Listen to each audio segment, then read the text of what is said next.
So I was sitting here with my tea, right? And I'm thinking about the dream I just had last night. And it's reminding me of the entire reason for why I get on this platform and make the kind of content that I make, but how I'm also in a season where I'm pivoting.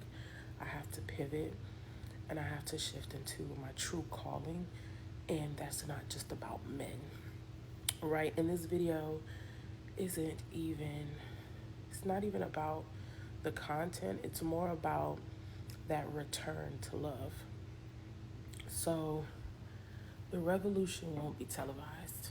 I think we all know that at this point, but it will happen over time through the course of everyone pursuing what's most authentic to them, being in alignment with God, and making these micro choices that will ultimately move you forward as a household. That is how the revolution will manifest itself for us.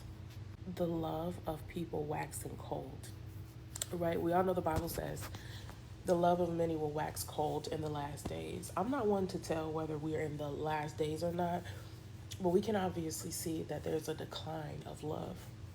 And we often like to talk about it in a romantic sense. But what love really just is two things.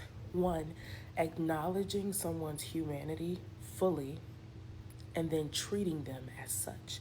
That's literally it when you think about the commandments, when you think about those things. Love. Love. The greatest of these commandments is love. Number one. And when you break down what love is, you're ultimately following the commandments. If I love you and truly love you the way God intended for me to love you, and this is not a romantic situation with conditions attached, because conditions should be attached to your romantic relationships. But if I'm just loving you as a human being, I wouldn't want to steal from you.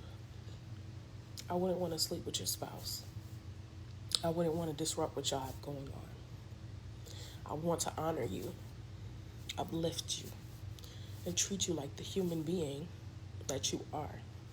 Love is not self seeking, it's not selfish. The motives behind love are pure. And when we think about this world today, there's this push to make us all individuals who are against each other and only stand for self. You only stand for self, and the more that we give into this narrative, the more that we will continue to be divided. And that is not the plan of the divine, but it is the plan of this inauthentic synthetic matrix. That is the plan of the matrix, to divide you. Because as I divide you, I can break you down. It makes you easier to manipulate. You become so malleable because you're not standing in numbers. You don't even trust the man to your left or to your right. You just know that you hear and you hear for self. You're all about self. You want to elevate for self. You have no desire and intention to be loved in your community. You just want to climb the corporate ladder and do what you do for yourself. That's it. And it's a burden that deeply spiritual, intuitive, and empathic people carry, honestly. Because for me, I'm what the Christian religion and the Christian faith would identify as an intercessor, and what the secular world would take note of as an empath, right? And because of that, I feel the weight of things like this so heavy.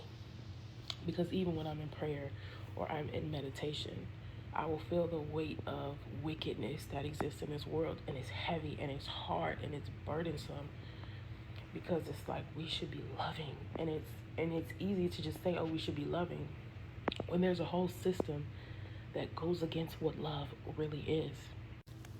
And this is something I have been talking about for years. Not on the internet per se, but just in my conversations amongst my friend groups and my family. We have to return back to love. It is essential for our survival. It's not even, and for thriving, but it's not even just about, oh, it's just some fun thing and It's not a cutesy, positive message that's supposed to make you feel better, but love is our being. We are the remnant of God, bro. Love is written in our DNA already. But coming into this world, man made a system that detached you from your divinity, that detached you from that love. Most of us are in survival, and when you are in survival, you cannot love adequately because you cannot see your neighbor as yourself because he's your enemy, he's your competition. You cannot love in any way when you are poor in character and you are poor financially, unless you just happen to be the outlier that thinks differently than the people around you. Ultimately, though, this is more of a call to return back to love, authentic love, divine love, the true spirit that is love. Because if we don't, we will not make it, we will not survive, and we will never reach the point of thriving.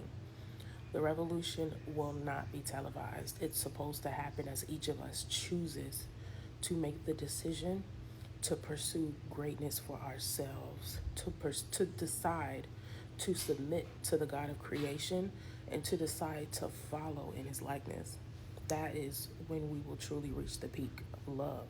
That is when the revolution will begin to unfold as we start to come back together in numbers and we start to rebel against a system that doesn't want you to even be introduced to love.